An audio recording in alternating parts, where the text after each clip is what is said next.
Notre projet repose sur le dispositif de médecin traitant mis en place par la loi du 13 août 2004 en parallèle de celui du parcours de soins.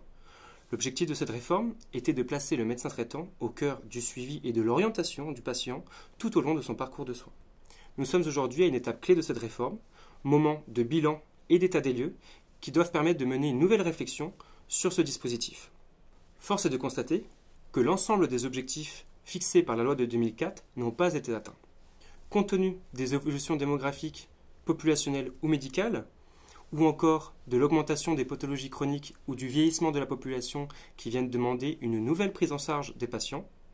Ainsi, ce projet répond à une nécessité de réflexion sur la place de pivot du médecin traitant au sein du parcours de soins. Pour commencer, nous avons pu relever au travers de cette recherche que le médecin traitant exerce dans un écosystème complexe et en pleine mutation. Derrière ce constat se cache un premier enjeu puisque le médecin traitant s'inscrit dans un système de santé global et qui doit être probant à la fois sur l'efficience des dépenses de santé, sur l'accès aux soins, sur la qualité de prise en charge des patients et enfin sur l'amélioration de la coordination entre les professionnels de santé.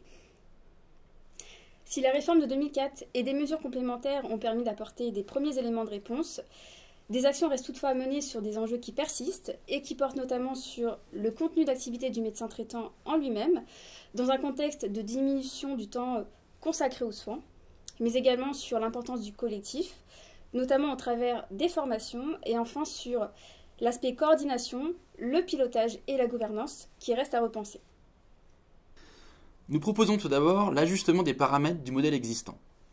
En premier lieu, nous pensons qu'il est important d'associer les usagers à la négociation de la convention médicale ou encore de renforcer le rôle des collectivités locales et territoriales en matière de financement et d'organisation du système de santé.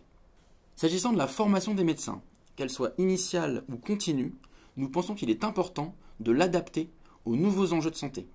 Enfin, en matière de financement, à notre sens, les modalités actuelles de financement doivent être réajustées afin de mieux rémunérer la qualité et le travail collaboratif. Dans un second temps, nous proposons un changement de modèle, passer du médecin traitant à l'équipe de santé.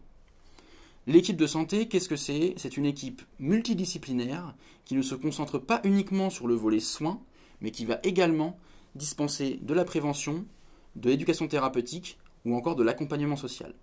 L'équipe de santé, c'est renforcer les synergies entre professionnels au service du patient, et c'est par exemple renforcer le lien entre les médecins et les infirmiers.